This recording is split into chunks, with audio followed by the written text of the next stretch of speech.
Hello my dear students, good afternoon. Welcome back to Professional Business Skills. എല്ലാവർക്കും സുഖമാണെന്ന് വിചാരിക്കുന്നു. നമ്മളുടെ ഈ പ്രൊഫഷണൽ ബിസിനസ് സ്കിൽസിലെ 10ാമത്തെ സെഷനാണ് ഇന്ന്. ഈ ഒരു സെഷനിൽ നമ്മൾ ടെക്നിക്കൽ ഡോക്യുമെൻറ്റേഷൻസിനെ കുറിച്ചാണ് ഡിസ്കസ് ചെയ്യാൻ പോകുന്നത്. കഴിഞ്ഞ ക്ലാസ്സിലൊക്കെ നമ്മൾ ഇമെയിൽ എറ്റിക്യൂട്ട്സ് അതിലൊരുപാട് ടെക്നിക്കാലിറ്റീസിനെ കുറിച്ചൊക്കെ നമ്മൾ ഡിസ്കസ് ചെയ്തു. ഇപ്പോൾ നിങ്ങൾക്ക് ഇമെയിൽ എറ്റിക്യൂട്ട്സിനെ കുറിച്ച് മനസ്സിലാക്കി കഴിഞ്ഞപ്പോൾ പ്രൊഫഷണലായിട്ട് ഒരു ബിസിനസ് ഇമെയിൽ എങ്ങനെ അയക്കണം എന്നുള്ളൊരു ഐഡിയ നിങ്ങൾക്ക് കിട്ടിയിട്ടുണ്ടാവും. ഇതൊക്കെ നമുക്ക് പ്രാക്ടിക്കലി ഒരുപാട് ഇംപ്ലിമെൻറ്റേഷൻസ് ഉള്ള കാര്യങ്ങളാണ്. ചെറിയ ചെറിയ കാര്യങ്ങളാണ്, പക്ഷേ അതിൻ്റെ വാല്യൂ ഭയങ്കര ഹൈ ആണ്. ഓക്കെ, അപ്പോൾ അത് മനസ്സിലാക്കി വെക്കുക. ഇന്ന് നമുക്ക് ടെക്നിക്കൽ ഡോക്യുമെൻറ്റേഷൻസ് എന്താണെന്ന് നോക്കാം. ഓക്കെ, സോ ടെക്നിക്കൽ ഡോക്യുമെൻറ്റേഷൻ നമ്മൾ ബിസിനസ് ഡോക്യുമെൻറ്റേഷനിലും എൻറ്റയർലി ഡിഫറെൻ്റ് ആയിട്ടുള്ള കാര്യമാണ്. പലപ്പോഴും ചിലപ്പോൾ നമുക്കും ഇതുപോലെയുള്ള ടെക്നിക്കൽ ഡോക്യുമെൻറ്റേഷൻസ് ഉണ്ടാക്കേണ്ടതായിട്ട് വരാം. അതിൽ ഒരുപാട് ഈ ടെക്നിക്കൽ ഡോക്യുമെൻറ്റേഷൻസ് യൂസ് ഫാക്ട്സ്, വസ്തുതകൾ, പ്രൂഫ്സ്, എവിഡൻസ്, അങ്ങനെയുള്ള കാര്യങ്ങളാണ് അധികം ടെക്നിക്കൽ ഡോക്യുമെൻറ്റ്സിൽ യൂസ് ചെയ്യുന്നത്. Are design for use of technicians. ഇതുപോലെ ടെക്നിക്കൽ വർക്ക് ചെയ്യുന്നവർക്ക് വേണ്ടിയിട്ടാണ് ഈ ഡോക്യുമെൻറ്റേഷൻസ് ഉണ്ടാക്കുന്നത്. അതുപോലെ system analyst, statisticians, designers, programmers, economist, stock brokers, accounts related ആയിട്ടുള്ള എമിനൻറ്റ് പേഴ്സൺ, അത് ബിൽഡിംഗ് സർവേയേഴ്സ്, അങ്ങനെ ഒരുപാട് ഫങ്ഷൻസ് ചെയ്യുന്ന ആൾക്കാർക്കൊക്കെ ഇതുപോലെയുള്ള അവരുടെ ഫങ്ഷണൽ ഏരിയയിലുള്ള ടെക്നിക്കൽ ഡോക്യുമെൻറ്റേഷൻസ് ഒരുപാട് ഹെൽപ്പ് ചെയ്യുന്നതാണ്. Okay, so the areas where technical documentations R record. അപ്പോൾ ഇതൊക്കെ കുറേ ഏരിയാസാണ് നമ്മൾ ടെക്നിക്കൽ ഡോക്യുമെൻറ്റേഷൻസ് ആവശ്യമായിട്ട് വരുന്നതായിട്ടുള്ളത്. ഒരുപാട് ഏരിയാസ് ഇനിയുണ്ട്.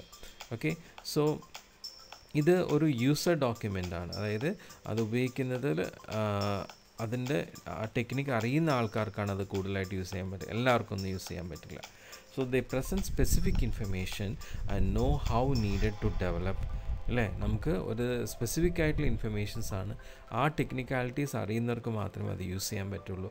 ചിലപ്പോൾ അതിൽ എന്താണ് നമുക്ക് ഡെവലപ്പ് ചെയ്യേണ്ടത്, എങ്ങനെ പ്രൊഡ്യൂസ് ചെയ്യാം, എങ്ങനെ മെയിൻറ്റെയിൻ ചെയ്യാം, അതുപോലെ നമ്മളുടെ ഏതെങ്കിലും ഒരു ഫോം ഓഫ് ടെക്നോളജി എങ്ങനെ യൂസ് ചെയ്യാം, ഇങ്ങനെയൊക്കെയുള്ള ടെക്നിക്കൽ ഡോക്യുമെൻറ്റേഷൻസ് ആണ് നമ്മൾ ഫോം ചെയ്യാറുള്ളത്.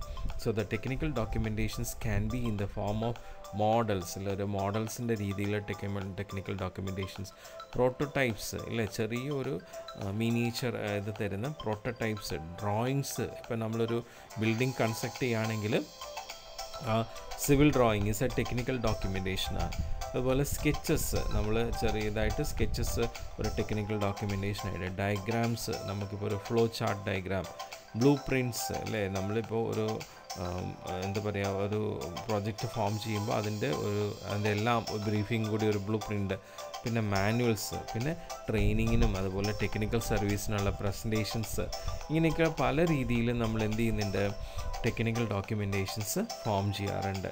ഇപ്പോൾ നോക്കൂ, പല ടെക്നിക്കൽ ഡോക്യുമെൻറ്റേഷൻസിൻ്റെ കൈൻഡ്സ് പറയുന്നുണ്ട്. ഇൻവെസ്റ്റ്മെൻറ്റ് അനാലിസിസിൻ്റെ ഡോക്യുമെൻറ്റേഷൻ, ക്യാഷ് ഫ്ലോ പ്രൊജക്ഷൻ്റെ ഡോക്യുമെൻറ്റ്സ്, അതും ടെക്നിക്കലാണ്, അല്ലേ. അക്കൗണ്ട്സ് റിലേറ്റഡ് ആയിട്ടുള്ള ടെക്നിക്കാണ്. പിന്നെ ടെൻഡേഴ്സ്, ഇപ്പോൾ നമ്മൾ ടെൻഡേഴ്സ് വിളിക്കുന്നത് അതൊരു ടെക്നിക്കൽ ഡോക്യുമെൻറ്റേഷനാണ്.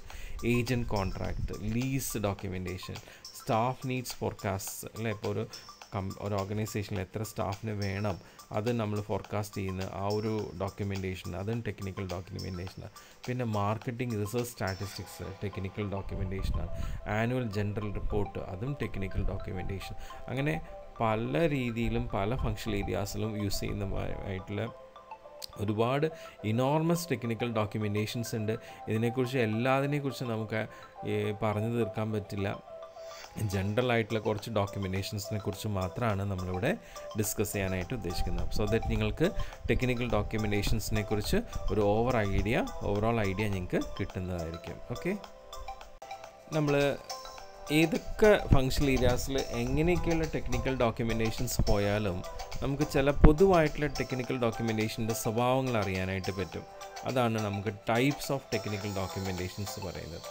അപ്പം അത് ഓരോ യൂസേഴ്സിനെ ബേസ് ചെയ്തിട്ടാണ് നമ്മൾ അങ്ങനെയുള്ള ഡോക്യുമെൻറ്റ്സ് പ്രിപ്പയർ ചെയ്യുക. അപ്പോൾ ഇവിടെ നമ്മൾ ജനറലായിട്ട് 5 basic type of user documents ആണ് പ്രിപ്പയർ ചെയ്യുന്നത്. അതിൽ ആദ്യം പറയുന്നത് ഡിസ്ക്രിപ്റ്റീവ് ഡോക്യുമെൻ്റ് ആണ്. Okay, the functional description document provides information on the system requirements and the services offered. ഓരോ ഫങ്ഷണൽ ഏരിയയിൽ നമ്മൾ ഡിസ്ക്രിപ്റ്റീവ് ഡോക്യുമെൻറ്റ്സ് യൂസ് ചെയ്യാറുണ്ട്. ഈ ഡിസ്ക്രിപ്റ്റീവ് ഡോക്യുമെൻറ്റ്സ് എങ്ങനെയാണെന്ന് വെച്ച് കഴിഞ്ഞാൽ ആ ഫങ്ഷണൽ ഏരിയയിലുള്ള സിസ്റ്റം റിക്വയർമെൻറ്റ്സ് എന്തൊക്കെയാണ്, എന്തൊക്കെ സർവീസസ് ആണ് അവിടെ ഓഫർ ചെയ്യപ്പെടുന്നത്, പിന്നെ അങ്ങനെയുള്ള കാര്യങ്ങളാണ് ആ ഡോക്യുമെൻറ്റിൽ പറയുന്നത്. ഓക്കെ, പിന്നെ document should offer a detail overview of the software. ആ ഫങ്ഷൻ ഏരിയയിൽ ഉപയോഗിക്കുന്ന എന്തെങ്കിലും സോഫ്റ്റ്വെയർസ് ഉണ്ടെങ്കിൽ അതിനെക്കുറിച്ചുള്ള ഡീറ്റെയിൽ ഐഡിയ ഇങ്ങനത്തെ ഡിസ്ക്രിപ്റ്റീവ് ഡോക്യുമെൻറ്റ് പ്രൊവൈഡ് ചെയ്യും. പിന്നെ the end users should be able to decide whether this is the software they are looking for after going through the introductory manual. ഇപ്പോൾ ഒരു പ്രൊഡക്ഷൻ ഡിപ്പാർട്ട്മെൻറ്റിൽ അവർക്ക് യൂസ് ആവുന്ന ഒരു പുതിയ സോഫ്റ്റ്വെയർ ഇംപ്ലിമെൻറ്റ് ചെയ്യാൻ പോവുകയാണ്. അപ്പോൾ ഒരു കമ്പനി വന്നിട്ട് എന്ത് ചെയ്തു, ആ സോഫ്റ്റ്വെയറിൻ്റെ ഒരു മാനുവൽ ഡിസ്ക്രിപ്റ്റീവ് ഡോക്യുമെൻ്റ് കൊടുക്കുകയാണ്. അപ്പോൾ ആ പ്രൊഡക്ഷൻ ഡിപ്പാർട്ട്മെൻറ്റ് ഹെഡ് അത് ഫുള്ള് ഡിസ്ക്രിപ്റ്റീവായിട്ടെല്ലാം വായിച്ച് മനസ്സിലാക്കി ആ സോഫ്റ്റ്വെയർ എത്രത്തോളം അവരെ ഹെൽപ്പ് ചെയ്യും എന്നുള്ള കാര്യം മനസ്സിലാക്കി ആ സോഫ്റ്റ്വെയർ അവർക്ക് ഉചിതമാണോ അല്ലേ എന്നുള്ളത് തീരുമാനിക്കാം. അതാണ് ഡിസ്ക്രിപ്റ്റീവ് ഡോക്യുമെൻറ്റ്. ഇനി ഇൻസ്റ്റാളേഷൻ ഡോക്യുമെൻറ്റ് എന്ന് വെച്ചാൽ ഇപ്പോൾ നമ്മളൊരു സോഫ്റ്റ്വെയർ നമുക്കിപ്പോൾ ലൈക്ക് ഒരു സോഫ്റ്റ്വെയർ സിസ്റ്റം നമ്മളുടെ ഫങ്ഷണൽ ഏരിയയിൽ ഇൻസ്റ്റാൾ ചെയ്യണം. അപ്പോൾ ഇത് ഇൻസ്റ്റാൾ ചെയ്യാനായിട്ട് ഇൻസ്റ്റാളേഷൻ എക്സ്പ്ലനേഷൻ കൊടുത്തിട്ടുള്ള ഡോക്യുമെൻ്റാണ് installation document. So the system installation document is meant for system administrators. അപ്പോൾ ആ ഒരു ഫങ്ഷണൽ ഏരിയയിലുള്ള സിസ്റ്റം അഡ്മിനിസ്ട്രേറ്റേഴ്സിനാണ് ഇങ്ങനത്തെ ഇൻസ്റ്റാളേഷൻ ഡോക്യുമെൻറ്റ് കൊടുക്കുക. The document should provide information how to install the system. ഇപ്പോൾ ഒരു സിസ്റ്റം നമ്മൾ ഫോം ചെയ്തത് ആ ഒരു ഫങ്ഷണൽ ഏരിയയിൽ എങ്ങനെ ഇൻസ്റ്റാൾ ചെയ്യാം. പിന്നെ ആ system installation document should contain A description of the system files. അപ്പോൾ ആ ഇൻസ്റ്റാളേഷനെ കുറിച്ചുള്ള കാര്യങ്ങൾ പറയണം. അതുമാത്രമല്ല ആ സിസ്റ്റത്തിൽ ഉപയോഗിച്ചിട്ടുള്ള ഫയൽസ് എന്തൊക്കെയാണ്, അതിൻ്റെ ഹാർഡ്വെയർ കോൺഫിഗറേഷൻ, ഈ ഒരു സിസ്റ്റം ഇംപ്ലിമെൻ്റ് ചെയ്യാൻ എന്തൊക്കെ ഹാർഡ്വെയർ റിക്വയർമെൻറ്റ്സ് വേണമെന്നുള്ള കാര്യം പറഞ്ഞിരിക്കണം. അതുപോലെ തന്നെ ഡീറ്റെയിൽ ആയിട്ടുള്ള ഇൻഫർമേഷൻ ഈ സിസ്റ്റം എങ്ങനെ ഓപ്പറേറ്റ് ചെയ്യും എന്നുള്ളതിനെക്കുറിച്ചുള്ള കാര്യങ്ങൾ അതിൽ എക്സ്പ്ലെയിൻ ചെയ്തിരിക്കണം. പിന്നെ ആ കോൺഫിഗറേഷൻ ഡിപ്പെൻഡൻറ്റ് ഫയൽസ് അതെങ്ങനെ കസ്റ്റമൈസ് ചെയ്യാം, നമുക്ക് നമ്മളുടേതായിട്ടുള്ള രീതിയിൽ അതെങ്ങനെ കസ്റ്റമൈസ് ചെയ്യാം. അതുപോലെ how to establish permanent files, അതിൽ തന്നെ പെർമനൻറ്റ് ഫയൽസ് എങ്ങനെ ഫോം ചെയ്യാം എന്നുള്ള കാര്യങ്ങളൊക്കെ വ്യക്തമായി എക്സ്പ്ലെയിൻ ചെയ്യുന്നതാണ് ഇൻസ്റ്റാളേഷൻ ഡോക്യുമെൻറ്റ്. അപ്പോൾ ഡിസ്ക്രിപ്റ്റീവ് ഡോക്യുമെൻ്റ് ഉണ്ട്, ഇൻസ്റ്റാളേഷൻ ഡോക്യുമെൻ്റ് ഉണ്ട്.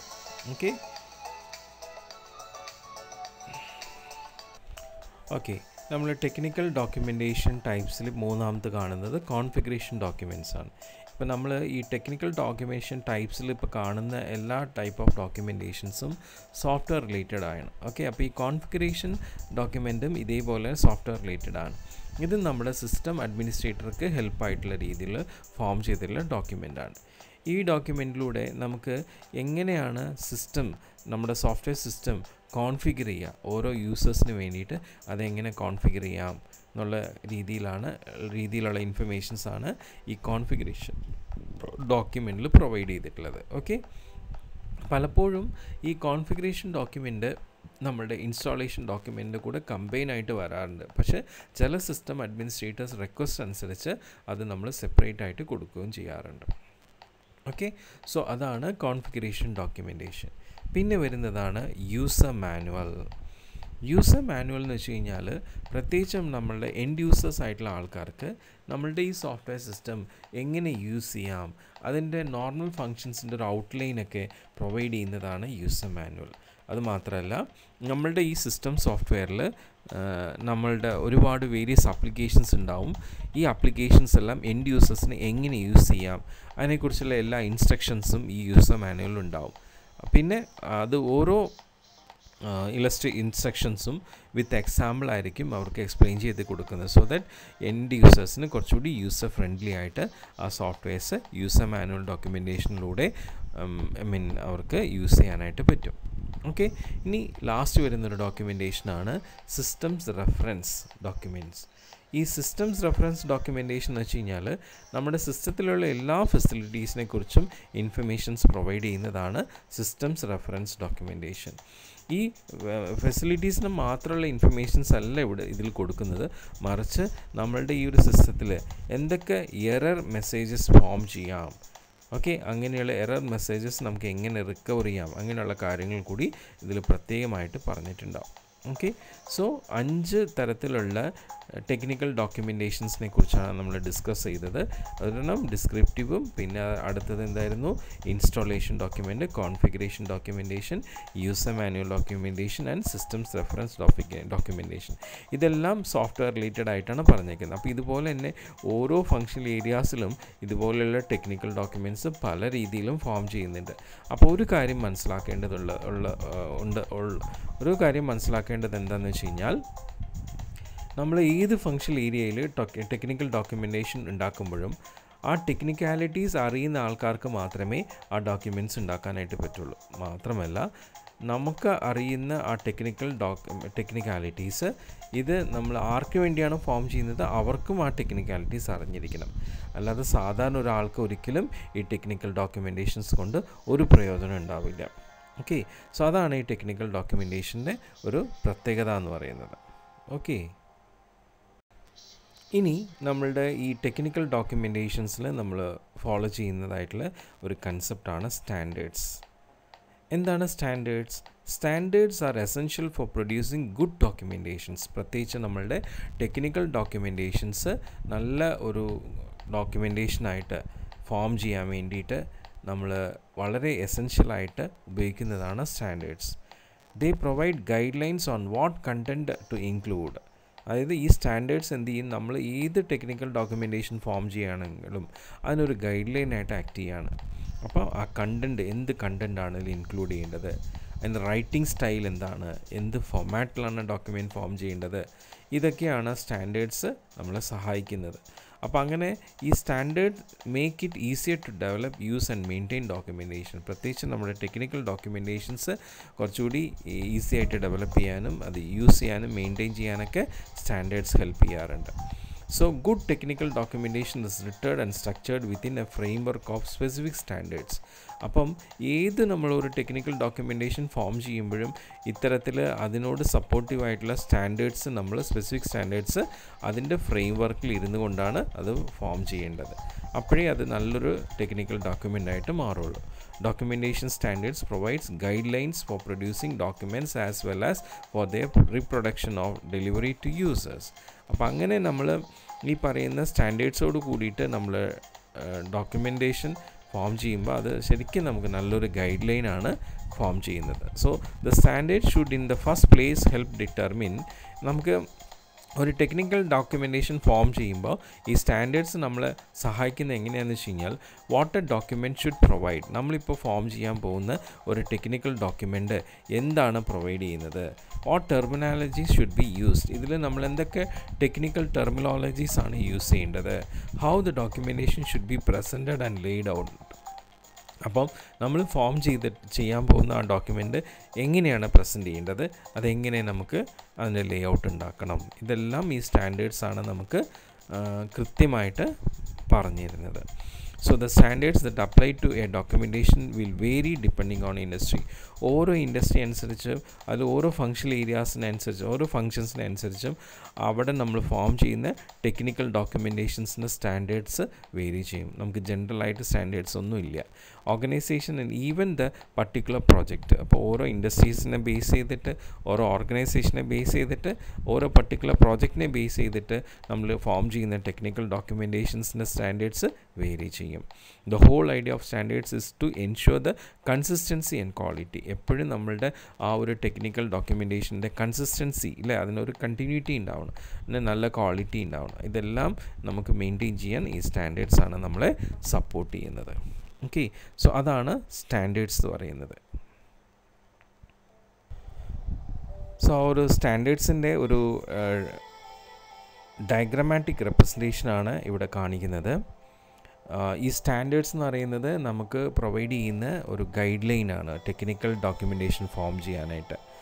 അത് ഓരോ ഇൻഡസ്ട്രീനെ ബേസ് ചെയ്തിട്ട്, ഓരോ പ്രൊജക്റ്റിനെ ബേസ് ചെയ്തിട്ട്, ഓരോ ഓർഗനൈസേഷനെ ബേസ് ചെയ്തിട്ടൊക്കെ ഡിഫറെൻ്റ് ആണെന്ന് പറഞ്ഞു. ചിലപ്പോൾ നമ്മളുടെ ഓർഗനൈസേഷൻ്റെ ഉള്ളിലേക്ക് മാത്രം യൂസ് ചെയ്യുന്ന ഒരു ടെക്നിക്കൽ ഡോക്യുമെൻറ്റേഷൻ ആയിരിക്കും നമ്മൾ ഫോം ചെയ്യുക. അപ്പോൾ ഇൻറ്റേർണൽ ആയിട്ടുള്ള സ്റ്റാൻഡേർഡ്സ് ഉണ്ടാവാം. ചിലപ്പോൾ ഒരു പർട്ടിക്കുലർ ഇൻഡസ്ട്രിക്ക് വേണ്ടിയിട്ടുള്ള സ്റ്റാൻഡേർഡ്സ് ഉണ്ടാവാം. അതുപോലെ തന്നെ ഇപ്പോൾ നമ്മൾ ഒരു ടെക്നിക്കൽ ഡോക്യുമെൻറ്റേഷൻ വേറെ ആൾക്ക് ഡെലിവറി ചെയ്യണമെങ്കിൽ ആ ഡെലിവറി റിലേറ്റഡ് ആയിട്ടുള്ള സ്റ്റാൻഡേർഡ്സ് ഉണ്ടാവും. ഓക്കെ, അതാണ് ആദ്യത്തെ സ്റ്റെപ്പ്. രണ്ടാമത്തെ സ്റ്റെപ്പ്, ഈ സ്റ്റാൻഡേർഡ്സ് നമ്മൾ ആദ്യം അസസ് ചെയ്ത് നമ്മൾ എടുത്തിട്ട് ഏത് സ്റ്റാൻഡേർഡാണോ ഫോളോ ചെയ്യേണ്ടത് അത് നമ്മൾ ചൂസ് ചെയ്ത് കഴിഞ്ഞാൽ പിന്നെ അതിലേക്ക് വേണ്ടിയിട്ടുള്ള നമ്മളുടെ ഇൻഫർമേഷൻ ഗ്യാതറിംഗ് ആണ്. ആ ഇൻഫർമേഷൻ ഗ്യാതറിങ് നമ്മൾ പല സോഴ്സ് വഴി, അതായത് ഇൻ്റർവ്യൂസൊക്കെ പലതും ഫോം ചെയ്തിട്ടുണ്ടാവും, അതിൽ നിന്ന് കിട്ടുന്ന ഇൻഫർമേഷൻസ്, പിന്നെ ഒരുപാട് ചെക്ക് ലിസ്റ്റ് ടെംപ്ലേറ്റ്സ് ഒക്കെ ഉണ്ടാവും, അതിൽ നിന്ന് നമ്മൾ എന്ത് ചെയ്യുന്നുണ്ടാവും, അതിന് റിലേറ്റഡ് ആയിട്ടുള്ള ഇൻഫർമേഷൻസ്, പലപ്പോഴും പല വർക്ക്ഷോപ്സ് കണ്ടക്ട് ചെയ്തതിൽ നിന്നുള്ള ഇൻഫർമേഷൻസ്, പല കേസ് സ്റ്റഡീസിൽ നിന്നുള്ള ഇൻഫർമേഷൻസൊക്കെ നമ്മൾ എന്ത് ചെയ്യുന്നുണ്ടാവും, ഗ്യാദർ ചെയ്യുന്നുണ്ടാവും. അപ്പം ഈ സ്റ്റാൻഡേർഡ്സും ആ ഇൻഫർമേഷൻസ് ഗ്യാദർ ചെയ്തതുമായിട്ട് നമ്മൾ എന്ത് ചെയ്യുന്നു, നമ്മളുടെ ടെക്നിക്കൽ ഡോക്യുമെൻറ്റേഷൻ ഫോം ചെയ്യാനുള്ള ഡിസൈനിലേക്ക് പോവുകയാണ്. ആ ഡിസൈനിലേക്ക് പോകുമ്പോൾ നമ്മൾ ഏത് മീഡിയ ടൈപ്പ് യൂസ് ചെയ്യണം, ഈ ഒരു ഡോക്യുമെൻറ്റേഷൻ നമ്മൾ ഏത് മീഡിയ കൂടെയാണ് അത് നമ്മൾ ഫോം ചെയ്യാൻ പോകുന്നത്, അതിൻ്റെ ഫോമാറ്റ്സ് എന്താണ്, അതിൻ്റെ ലേഔട്ട് എന്താണ്, ആ ലേഔട്ടിൻ്റെ സ്ട്രക്ചർ എന്താണ്, നമ്മളുടെ ഇൻഫർമേഷൻ്റെ ആർക്കിടെക്ചർ, ഒരു ഫ്രെയിം വർക്ക് എങ്ങനെയാണ്, നമ്മളുടെ ഡോക്യുമെൻ്റ് ടെംപ്ലേറ്റ്സ് എങ്ങനെയായിരിക്കണം, ഏത് സ്റ്റൈൽ നമുക്കവിടെ യൂസ് ചെയ്യണം, അതിൻ്റെ ഫീഡ്ബാക്ക് മെക്കാനിസം. ഇപ്പോൾ ഒരു ടെക്നിക്കൽ ഡോക്യുമെൻറ്റേഷൻ ആകുമ്പോൾ തീർച്ചയായിട്ടും അതിൻ്റെ ഫീഡ്ബാക്ക് വേണ്ടി വരും. അപ്പോൾ ആ ഫീഡ്ബാക്ക് എന്ത് മെക്കാനിസത്തിലൂടെയാണ് ഫോം ചെയ്യേണ്ടത്, ഇതൊക്കെ നമ്മൾ ആ ഡിസൈനിങ്ങിൽ പ്ലാൻ ചെയ്യുന്നു.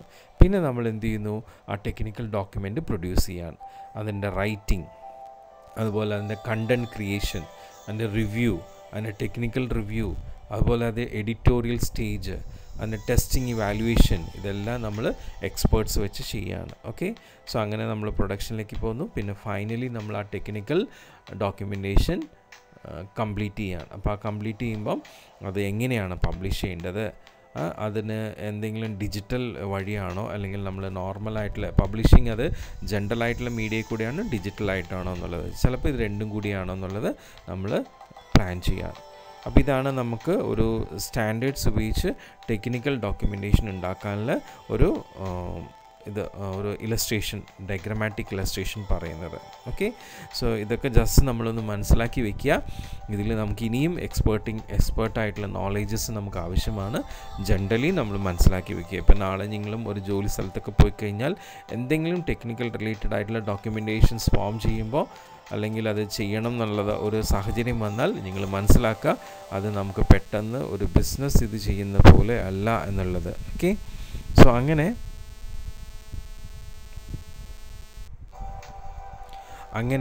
നമുക്ക് എന്ത് ചെയ്യണം, അത് ശരിക്കും അതിൻ്റെ ടെക്നിക്കാലിറ്റീസൊക്കെ മനസ്സിലാക്കിയിട്ട് തന്നെ നമ്മളത് പ്രൊഡ്യൂസ് ചെയ്യണം. ഓക്കെ, അപ്പം നമുക്ക് ഇന്നത്തെ ഒരു സെഷൻ ഇതോടെ കഴിയാണ്. ഇനി അടുത്ത സെഷനിൽ നമുക്ക് മീറ്റ് ചെയ്യാം. So till then it's bye, take care. Okay.